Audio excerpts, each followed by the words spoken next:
दोस्तों, दुनिया में आप कितने भी असफल क्यों ना हो, पर अगर भगवान श्री कृष्ण ने गीता में 11 सूत्र दिए हैं, ये जान लिए तो आपका जीवन सफल ही सफल होगा। भगवान कृष्ण ने गीता के माध्यम से संसार को जो शिक्षा दी है वह अनुपम है। वेदों का सार है, उपनिषद और उपनिषदों का सार है, ब्रह्मा और ब्रह्मांड का सार है। गीता सार का अर्थ है निचोड़ या रस। गीता में उन सभी मार्गों की चर्चा की गई है जिन पर चलकर मोक्ष, कैवल्य या समाधि प्राप्त की जा सकती है।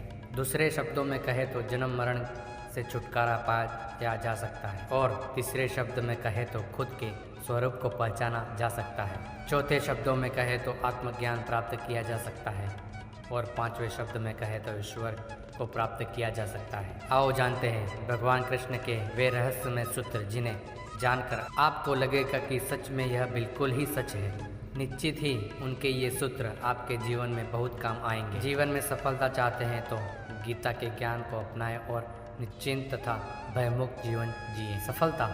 भगवान श्री कृष्ण कहते हैं कि यदि आप लक्ष्य को प्राप्त करने में विफल रहते हैं तो अपनी रणनीति बदलें, लक्ष्य नहीं। इस जीवन में न कुछ खोता है न व्यर्थ होता है। जो इस लोक में अपने काम की सफलता की कामना रखते हैं वे देवताओं को प्रार्थना करते हैं। प्रसन्नता। श्री कृष्ण कहते हैं कि खुशी मन की एक अवस्था है जो बाहरी दुनिया से नहीं मिल सकती। खुश रहने की एक ही कुंजी है इच्छाओं में कमी। आत्मविनाश या नरक के ये 3 द्वार हैं, वासना, क्रोध और लोभ। क्रोध से भ्रम पैदा होता है, भ्रम से बुद्धि व्यर्थ होती है। जब बुद्धि व्यर्थ होती है तब तर्क नष्ट हो जाते हैं, और जब तर्क नष्ट होता है तब व्यक्ति का पतन होता है। वह जो सभी इच्छाएं त्याग देता है और मैं और मेरा ही लालसा और भावना से मुक्त हो जाता है, उसे शांति प्राप्त होती है। विश्वास क्या है? श्री कृष्ण कहते हैं मनुष्य अपने विश्वास से निर्मित होता है। जैसा वो विश्वास करता है वैसा ही बन जाता है। व्यक्ति जो चाहे बन सकता है यदि वह विश्वास के साथ इच्छित वस्तु पर लगातार चिंतन करे। हर व्यक्ति का विश्वास उसकी प्रकृति के अनुसार होता है। विश्वास की शक्ति को पहचाने। मित्र और शत्रु दोनों है मन। श्री कृष्ण कहते हैं जो मन को नियंत्रित नहीं करते उनके लिए वह शत्रु के समान कार्य करता है। मन की गतिविधियों, होश, श्वास और भावनाओं के माध्यम से भगवान की शक्ति सदा तुम्हारे साथ है और लगातार तुम्हें बस एक साधना की तरह प्रयोग करके सभी कार्य कर रही है। निर्भय बनो। कृष्ण कहते हैं उससे मत डरो जो वास्तविक नहीं है, न कभी था न कभी होगा। जो वास्तविक है वो हमेशा था और उसे कभी नष्ट नहीं किया जा सकता। प्रबुद्ध व्यक्ति के लिए गंदगी का ढेर, पत्थर और सोना सभी समान है। संदेह ना करो। कृष्ण कहते हैं सदैव संदेह करने वाले व्यक्ति के लिए प्रसन्नता न इस लोक में है न ही कहीं और।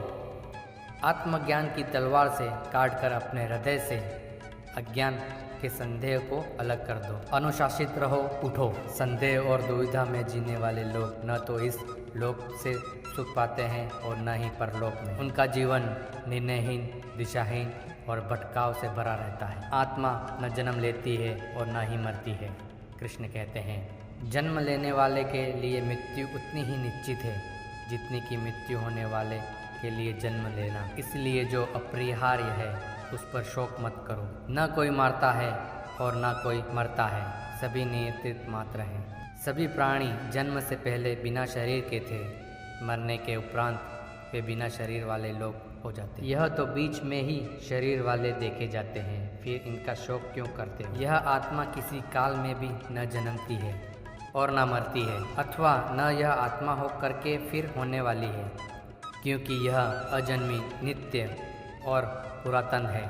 शरीर के नाश होने पर भी यह नष्ट नहीं होती। कभी ऐसा समय नहीं था जब मैं, तुम या ये राजा महाराजा अस्तित्व में नहीं थे, न ही भविष्य में ऐसा कभी होगा कि हमारा अस्तित्व समाप्त हो जाए। हे अर्जुन, हम दोनों ने कई जन्म लिए, मुझे याद है लेकिन तुम्हें नहीं। कर्मवान बनो। श्री कृष्ण कहते हैं निसंदेह कोई भी मनुष्य किसी भी काल में क्षण मात्र भी बिना कर्म किए नहीं रहता, क्योंकि सारा मनुष्य समुदाय प्राकृतिक जनित गुणों द्वारा प्रसव हुआ कर्म करने के लिए बाध्य किया जाता है।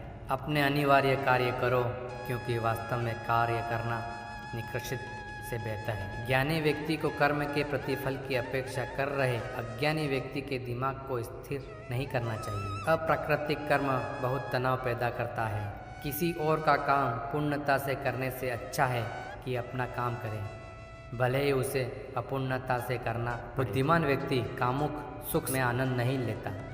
कर्मयोग वास्तव में एक परम रहस्य है। जो मेरा साथ देता है मैं उनके साथ हूँ। कृष्ण कहते हैं, संपूर्ण ब्रह्मांड मेरे ही अंदर है। मेरी इच्छा से ही यह फिर से प्रकट होता है और अंत में मेरी इच्छा से ही इसका अंत होता है। मेरे लिए न कोई घृणित है न प्रिय, किंतु जो व्यक्ति भक्ति के साथ मेरी पूजा करते हैं वो मेरे साथ हैं और मैं भी उनके साथ हूँ। बुरा कर्म करने वाले सबसे नीच व्यक्ति जो राक्षसी प्रवृत्ति से जुड़े हुए हैं और उनकी बुद्धि माया ने हर ली है, वो मेरी पूजा या मुझे पाने का प्रयास नहीं करते। हे अर्जुन, कल्पना के अंत में सब भूत मेरी प्रकृति को प्राप्त होते हैं, अर्थात प्रकृति में लीन होते हैं, और कल्पना के आदि मैं फिर रचता हूँ। मैं उनको ज्ञान देता हूँ जो सदा मुझसे जुड़े रहते हैं और जो मुझसे प्रेम करते हैं। मैं सभी प्राणियों को समान रूप से देखता हूँ, न कोई मुझसे कम प्रिय है न अधिक,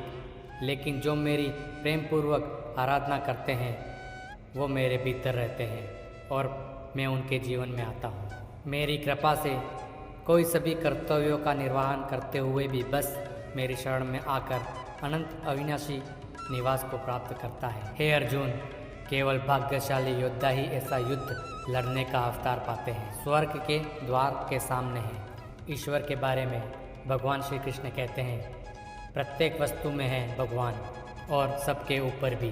प्रबुद्ध व्यक्ति सिवाय ईश्वर के किसी पर निर्भर नहीं रहता। सभी काम छोड़कर बस भगवान में पूर्ण रूप से समर्पित हो जाओ, मैं तुम्हें सभी पापों से मुक्त कर दूंगा। शोक मत करो। जो कोई भी जिस किसी भी देवता की पूजा विश्वास के साथ करने की इच्छा रखता है, मैं उसका विश्वास उसी देवता में ढूंढ कर देता हूँ। हे अर्जुन, मैं भूत, वर्तमान और भविष्य के सभी प्राणियों को जानता हूँ, किंतु वास्तविकता में कोई मुझे नहीं जानता। ईश्वर एक अद्भुत एवं अकथनीय शक्ति है जिससे संसार की उत्पत्ति, पालन एवं लय होता है। मानवीय रूप से उसकी ऐसी कल्पना की जा सकती है कि उसके सभी ओर से ज्ञानेंद्रियों को कर्मेंद्रियां हैं। फिर मिलेंगे दोस्तों एक नई वीडियो के साथ।